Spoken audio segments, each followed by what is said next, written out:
Las encuestas dicen que muchos argentinos dudan de la capacidad de Menem para gobernar la nación. ¿Será por eso que se niega al debate mano a mano Menem contra Angelós? Fije usted la fecha y el día y yo lo espero. Incluso interrumpo la campaña electoral para poder estar en mejor a una provincia sin un acto para venir acá a debatir, sin asesores, por cierto. No, usted ve, el martes que viene. Sí, metamos el martes que viene. Tanto tiempo no hay. Pues no hay tanto tiempo. Sí, cuando quiera. ¿Y Menem vendrá a hablar de la influencia de su amigo Ubaldini? ¿De sus contradicciones? ¿Se animará a explicarle a los argentinos a dónde quiere llevar al país? ¿Vendrá Menem a debatir con Angelós? Veremos.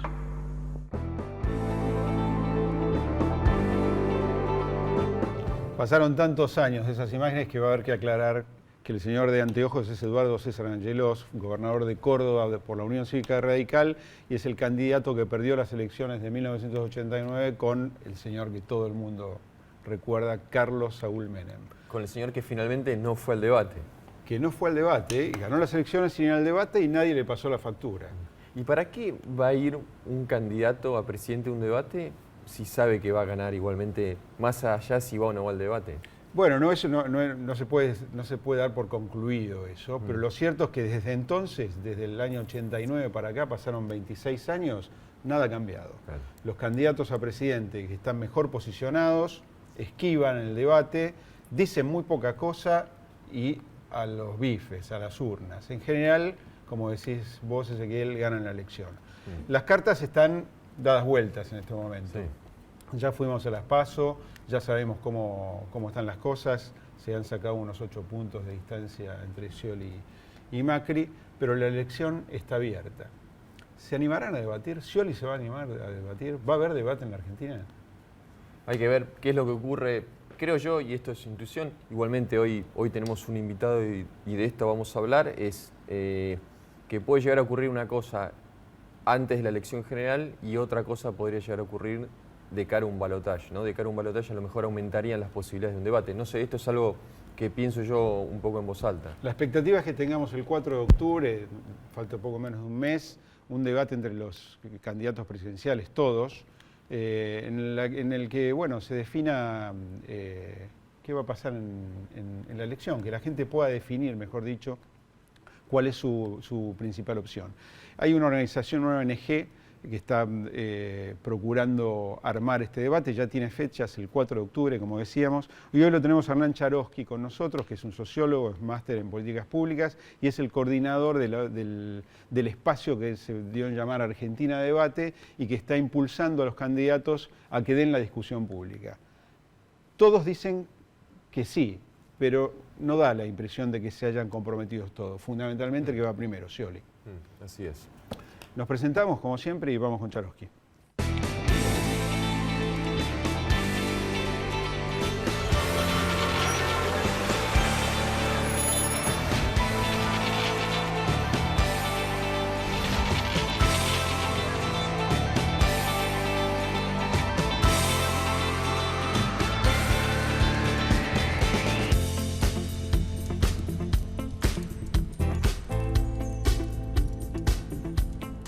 Bueno, estamos con Hernán Charoski, como lo presentamos recién. Gracias, Hernán, por haber venido. Buen día, gracias. Estás en momentos moviéndote, ¿no? Estás en pleno trajín. Estamos en la parte empinada del camino.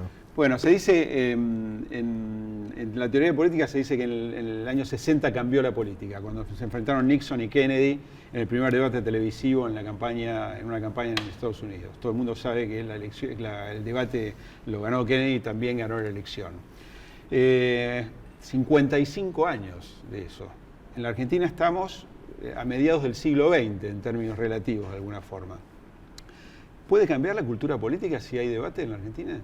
Yo creo que puede ser un cambio positivo. No es que va a cambiar la cultura política en su conjunto, pero es un paso en el sentido correcto del cambio en la cultura política. Es un paso en el sentido de que la palabra y la conversación política vuelven a tener un rol fundamental en una campaña presidencial. Promover el debate presidencial tiene que ver con esto, con dar un paso en el sentido correcto hacia una cultura política en la que el diálogo, pero no solamente entendido el diálogo como la búsqueda de consensos, el diálogo también como mecanismo para procesar los disensos, forme parte central de la política. Y el debate presidencial en la campaña presidencial es el modo de llevarlo a cabo. El debate como un articulador de la discusión, ¿no? Claro, es el momento en donde un candidato puede, obviamente, hacer sus propuestas, mirando a la cámara, sin ningún tipo de mediación, pero también arriesgándose a la réplica o a la intervención o a la conversación con otro candidato, en donde lo que aparece es la puesta a prueba de los argumentos, una rendición de cuentas. ¿Qué te hace pensar que habiendo porque ya hay una tradición de debate en la Ciudad de Buenos Aires, por ejemplo? En la Ciudad de Buenos Aires y en varias provincias. Y en varias provincias. Santa Fe, Río Negro, Salta, Mendoza y la Ciudad de Buenos Aires, todos tuvieron este año en esta campaña para gobernadores, todos tuvieron debate. ¿Qué te hace debate. pensar, por qué hay ese bache entre la dimensión nacional y las dimensiones? La Ciudad de Buenos Aires es un escenario importante, no es menor, ¿no? Sí, y de hecho hubieron otras provincias que en algún momento tuvieron debate y dejaron de tenerlo. Provincia de Buenos Aires hubo un debate Cafiero-Casella. Sí, correcto. Hubo, sí. Bueno, en Mendoza lo comenzaron Bordón y Baglini en el 87. Y yo creo que no se pasa al siguiente nivel, entre otras cosas, porque en las campañas presidenciales posiblemente el conservadurismo y el tacticismo es mayor. Entonces, mientras no haya algún incentivo que haga que debatir valga la pena o que no debatir tenga alguna consecuencia, eso no ocurre. A escalas menores me parece que el conservadurismo puede ser menor y se corren más riesgos, ¿no? ¿Eso quiere decir que cuanto más pareja esté la elección, más chances hay de que haya un debate? Totalmente. Nosotros creemos que la ventana de oportunidad en 2015, uno de los factores fundamentales es que es la elección más competitiva que hubo en muchos años en la Argentina, y eso es uno de los Aumenta factores. la probabilidad de que... Totalmente, sí. ¿Y pensás que en un balotaje habría más posibilidades de un debate? Indudable. Yo creo que en balotaje, yo creo que va a haber debate en primera vuelta y no me cabe ninguna duda de que va a haber debate en balotaje, si hay balotaje.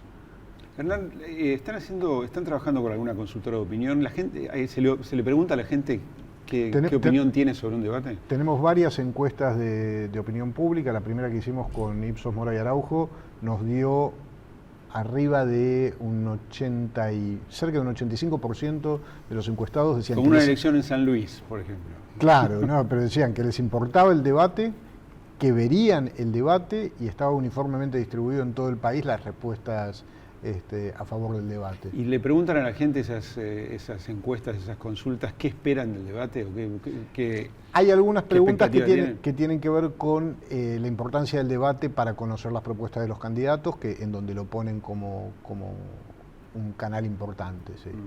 Es decir, la gente se formaría, de alguna forma, la gente se va a formar opinión sobre qué le van a proponer los candidatos por intermedio del debate. Y sería por lo menos un canal que hasta ahora no hubo, que es distinto de cualquier otro de los canales. Pero quiero decir, esa es la expectativa de la gente. Yo creo que esa es una de las expectativas. Creo que otra de las expectativas también tiene que ver, y es muy curioso cuando lo cruzás por afinidad o no afinidad con el oficialismo nacional. Hay otra encuesta que hicimos en la que se dice que la falta de diálogo y la crítica sin fundamentos es un problema importante en la cultura política argentina. Y lo dicen en proporciones iguales oficialistas y opositores, echándole la culpa al otro. O sea, vos tenés un grupo importante de oficialistas que dice que el diálogo político es malo porque se hacen críticas sin fundamento y que eso es culpa de la oposición, y tenés un grupo importante de opositores que dicen lo mismo a la inversa. Eso para mí es uno de los indicadores más importantes de la necesidad del debate. Claro. ¿Cuál es el grado de compromiso al que llegaron hasta ahora los candidatos? Muy alto, muy alto. Estamos trabajando... ¿Cómo se expresa? Sí, ¿cómo se expresa? Eso se expresa a través del trabajo conjunto que estamos haciendo con las 6 campañas. Los representantes de los 6 candidatos vienen teniendo con nosotros reuniones para consensuar las reglas, consensuar los contenidos, y han venido representantes de alto nivel de todas las campañas. Me llamó la atención algunas precondiciones que impuso el espacio del oficialismo, de Daniel Scioli. Habló de que se le garantice determinada amplitud y transparencia. ¿Qué estaba tratando de expresar Scioli con esto? Argentina Debate, eso estaban tratando de expresar. Es lo que estamos haciendo desde Argentina Debate. Amplitud, los 6 candidatos están invitados. Nosotros creemos que esto tiene que ser una costumbre institucionalizada a partir de ahora para todas las campañas presidenciales, y para eso tiene que haber una regla que sea igual para todos, y la única regla posible para eso, como es en Chile, como es en Brasil, no es un invento nuestro, es si hay primera vuelta, debaten todos los candidatos de primera vuelta. En Chile debatieron 9 candidatos, que eran los 9 candidatos de primera vuelta, debatieron en 2 días, debatieron 2 días seguidos, o sea, y en Brasil tuvieron en primera vuelta, si no me equivoco, 4 o 5 debates con los 8 candidatos, 7 candidatos que corrieron en primera vuelta. Y la igualdad en el trato y la transparencia en las reglas, me parece que es claro, tiene que ver con cómo se hace el proceso, cómo se seleccionan los temas, cómo todas las condiciones que hacen a ese momento se trabajan conjuntamente y todas las campañas son informadas en tiempo real sobre eso. Entonces me parece que lo que estaban diciendo, Karina Rabolini lo dijo 2 veces en los últimos días, lo dijo en Santa Fe y lo dijo en Salta, y todas las características que señalaba como un formato aceptable de amplitud, de transparencia, son los de Argentina Debate. También lo escucha Tellerman en el mismo sentido. Las experiencias que has visto de debates en la región, ¿cómo te impresionaron? ¿Cuál fue el debate que viste mejor configurado, mejor armado, de mejor comportamiento? Hay muchos casos interesantes. La verdad que cuando vos ves los países que ya tienen un camino recorrido en el debate, te das cuenta que hay mucho que se puede hacer. Seguramente este primer debate que nosotros vamos a tener va a estar lejos del ideal que yo tengo mirando, por ejemplo, el de Chile. El debate de Chile de primera vuelta es súper interesante. Contanos un poquito. Tienen, en esta última elección, vos tenías a los 9 candidatos, que es un montón de gente en el estudio. Claro.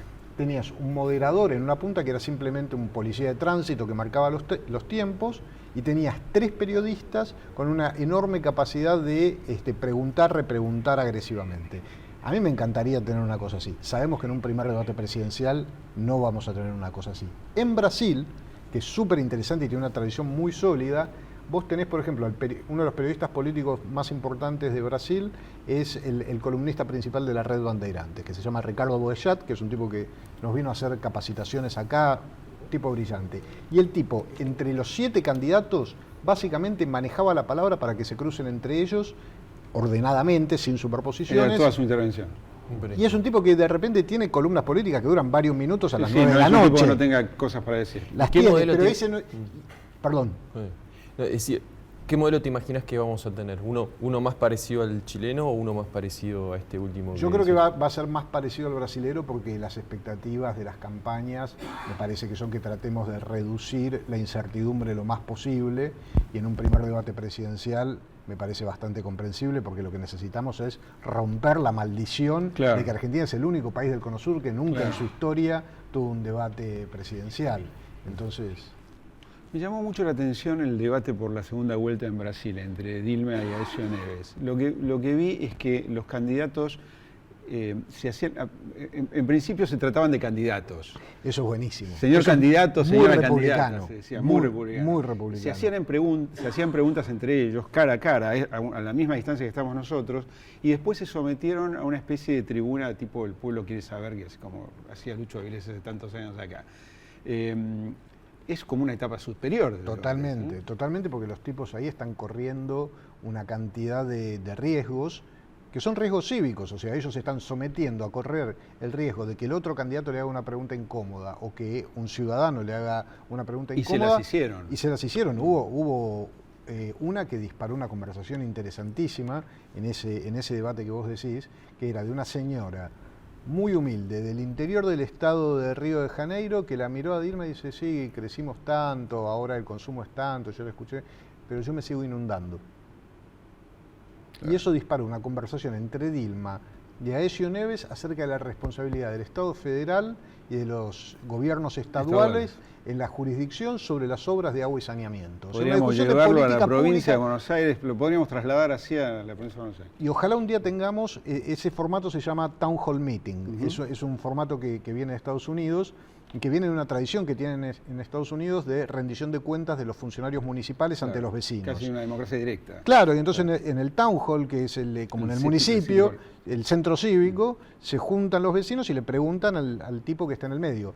Este formato yo lo vi en 2012, fui personalmente a verlo en vivo en el debate Obama-Romney. Y es realmente muy impresionante. muy impresionante, porque vos tenés el estudio seteado en medio de una cancha de básquet de una universidad, esa era la Universidad de Hofstra, y tenías a las 30, 35 personas que hacían preguntas, pero alrededor de eso tenías las bandejas con 5.000 personas en silencio mirando el debate. Claro. Ahora, Hernán, una pregunta. Siendo que los debates están tan pautados y tan organizados, ¿qué es lo que pensás vos que un candidato más le teme, en el caso de la Argentina, ¿no?, a participar, a dar el sí en una experiencia como esta, que sería la primera vez en la historia?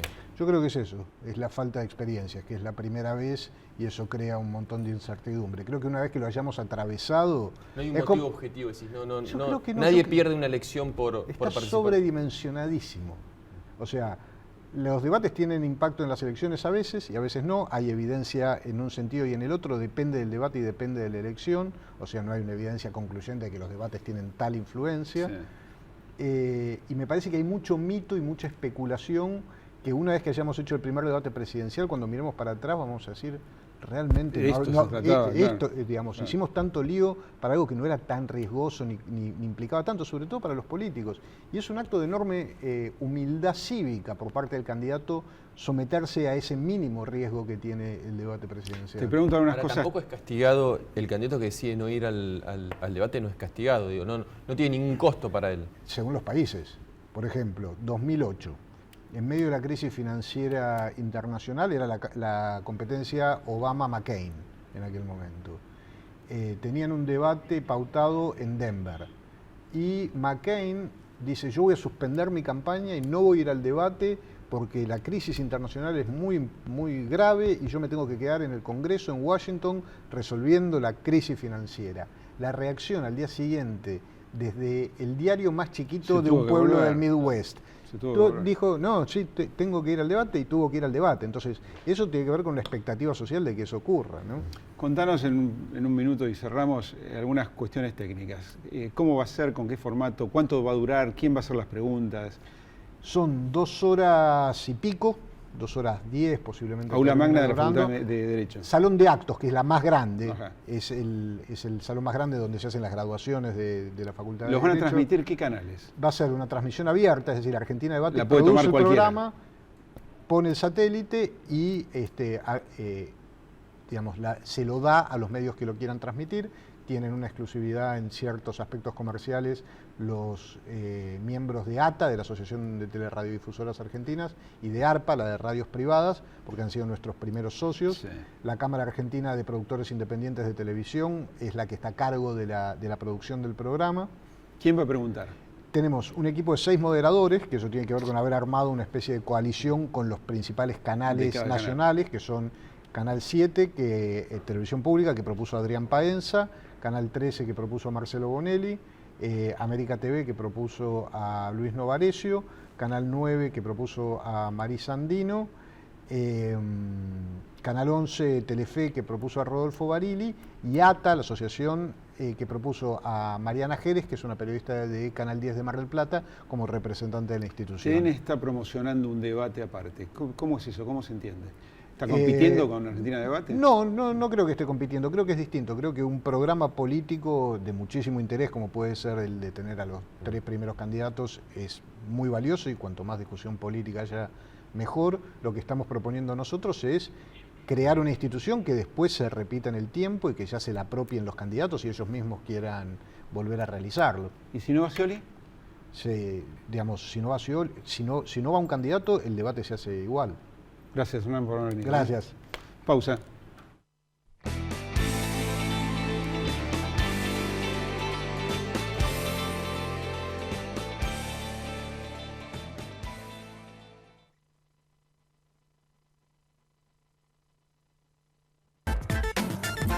Tenemos una legislatura más participativa, más comprometida con la ciudad. Esto es parte de lo que hicimos y queremos compartirlo con vos. En la legislatura trabajamos para que la ciudad, tu ciudad, sea la que soñás y la que soñamos todos. Vení, te invito a que la conozcas. Syngenta. Incorporamos a la vida el potencial de las plantas. Vení, jugá, divertite. Aquí todos los días son especiales. En los casinos de la provincia de Córdoba, la diversión está asegurada.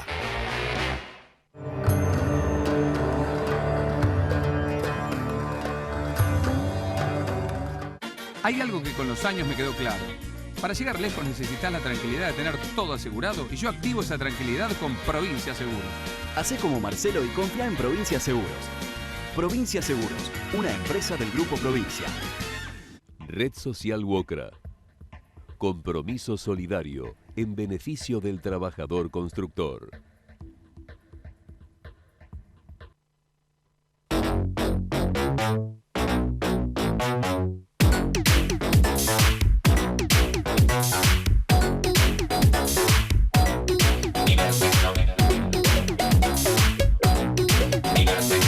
Banco Macro presenta Cuentas Sanas.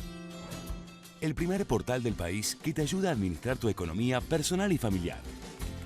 Entrá a cuentasanas.com.ar y empezá a administrar mejor tu economía de todos los días. Invertimos para vivir en una ciudad más segura. Por eso, fortalecimos el sistema de protección ciudadana con más personal, más patrulleros y más tecnología. Colocamos 700 cámaras en puntos estratégicos y construimos un nuevo centro de monitoreo más moderno y equipado. Antes de fin de año, llegaremos a 70 móviles blindados que recorrerán la ciudad las 24 horas. Sigamos cambiando San Martín, nuestro lugar. Trae tu sueldo. Trae tu sueldo.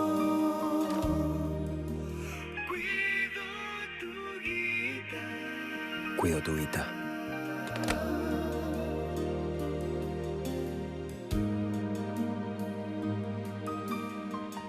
Sí a 3 hospitales con más de 50 especialidades. Sí a 9 centros de atención primaria y promoción de la salud.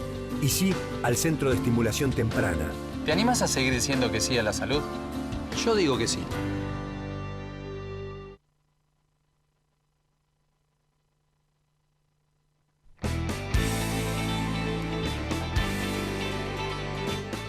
Segundo bloque de Divina Comedia. Y está con nosotros Ignacio Liberador. ¿Cómo están? ¿Bien? Todo bien. Bueno, hablamos del debate y tenemos que hablar de la elección, ¿no? Sí, porque se acercan las elecciones y el gobierno está perpetuando en el mercado algunos desequilibrios que están permitiendo a los ahorristas más sofisticados aprovechar algunas oportunidades. O sea, genera todos estos desequilibrios que estamos viendo y las turbulencias que se están viendo en el mercado cambiario generan muchas oportunidades para los que están atentos para hacer algún tipo de arbitraje o de negocio. ¿Y esto es producto de la falta de acción del gobierno, dirías vos? En realidad porque le conviene mantener algunas condiciones de acá hasta las elecciones, algunas variables que no se muevan. Entonces, con esa certeza, muchos ahorristas e inversores encuentran espacio como para hacer negocios que les dejan ganancias de entre el 10 o el 35% en una semana o un mes. O sea, es más o menos lo que se puede sacar en pesos con algunas opciones. Con una inflación anual del 20 y pico %. Claro, ¿no? le ganan a cualquier tipo de indicador. Sí. ¿Cuáles son esas opciones? Hay tres, por ejemplo, una que conocemos todos, bueno, es el puré, ¿viste? El clásico puré, que es comprar el dólar a ahorro y venderlo en el blue, y con eso terminás sacando una ganancia del 35% en pesos en un día. Bueno, el gobierno acaba de aplicarle un ajuste al... Bueno, y tenés una limitación mensual, entonces eso tiene vida, o sea, tenés un tope, digamos. Pero después tenés otra que te permite hacerlo ilimitadamente desde un punto de vista, que es un rulo, como se le dice en la City, que se hace con el dólar bolsa, que es comprar billetes a través del mercado bursátil, y el dólar blue. O sea, una vez que vos adquirís divisas o dólares a un tipo de cambio de 14 pesos en el mercado bursátil, vos podés llegar a ir con ese efectivo a las cuevas y pasarlo a blue y sacar una ganancia que es de entre el 10 y el 25% en pesos. Ahí es menos porque la diferencia entre el... Claro, es más baja. Claro, es más baja. Entre este es dólar... más baja, pero lo bueno que tiene es que lo puedes hacer muchas veces. En realidad estás arbitrando entre un mercado ilegal, o sea, legal y uno ilegal. Pero si vos podés justificar tus fondos, podés volver a hacerlo varias veces hasta que y repetir esa ganancia durante las distintas semanas de acá hasta las elecciones. ¿Y cuál es la opción legal? Hay una, bueno, que es una especie de fuga hormiga, que es vos vas al Boden 2015, o sea, comprás a través del banco o de una sociedad de bolsa un Boden 2015, que es un título que vence ahora el 3 de octubre y por el que el gobierno tiene que pagar todo, digamos, la amortización y los intereses. 6.700 millones de dólares. Claro. ¿Que de dónde los va a sacar? De las reservas, seguramente, o por ahí hacia algún canje, pero la mayor parte va a salir de las reservas.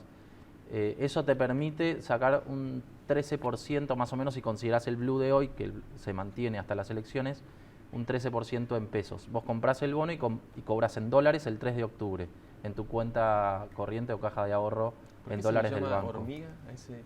Fue hormiga porque en realidad vos contás con esos dólares por el prospecto de emisión del bono. Sí. Son dólares que son de libre disponibilidad. Vos podés pedir al gobierno que te los transfiera al exterior, si quieres. O sea, eso no pasa con otras opciones que hay en el mercado. Con el Boden sí. O sea, vos podés recibir esos dólares en el exterior. Entonces, lo que se va a ver es una salida de dólares o de capitales del sistema. Es como un contado con liqui, ponele. Claro, un contado con liqui minorista, o sea, para que pueda ser el ahorrista. Y si quedaste después de todo esto con cierta incomodidad por arbitrar con el mercado negro, vos podés blanquear todo esto suscribiendo un CEDIN, que es un título público que sacó el gobierno hace 2 años y que te permite, bueno, vos llegás con esos dólares que tenés en negro, suscribís el CEDIN, te dan pesos en el mercado, lo vendés a pesos en el mercado cambiario, en el mercado bursátil, y con esos pesos vas de nuevo al dólar bolsa y adquirís dólares. Bicicletas. Bueno, cerramos con anatomía y seguimos hablando de dólar.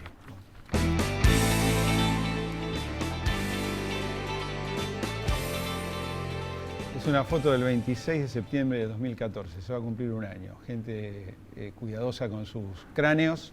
Y con sus cascos. Con sus cascos. Es el gobernador de la provincia de Buenos Aires y candidato a presidente, Daniel Scioli y Axel Kicillof, que están recorriendo obras hidráulicas en la provincia de Buenos Aires. Sí, eran reflejos que estaba teniendo el gobierno después de las inundaciones que había habido en abril y habían dejado como 90 muertos, una catástrofe humanitaria. ¿Por qué se recuerda esa foto, sobre todo? Porque por esos días, Walter, el dólar venía subiendo, había pasado los 14 pesos y el ministro... ¿Ya los 14 el año pasado? Sí, el ministro de Economía, Axel Kicillof, dijo no hay condiciones para que el dólar blue llegue, o el dólar ilegal, como dice él, llegue a los 15 pesos. Bueno, en ese momento llegó a los 15 pesos. Un año después, el dólar blue en la Argentina sigue estando en 15. Si no las había entonces, las hay ahora. Nos vemos la semana que viene.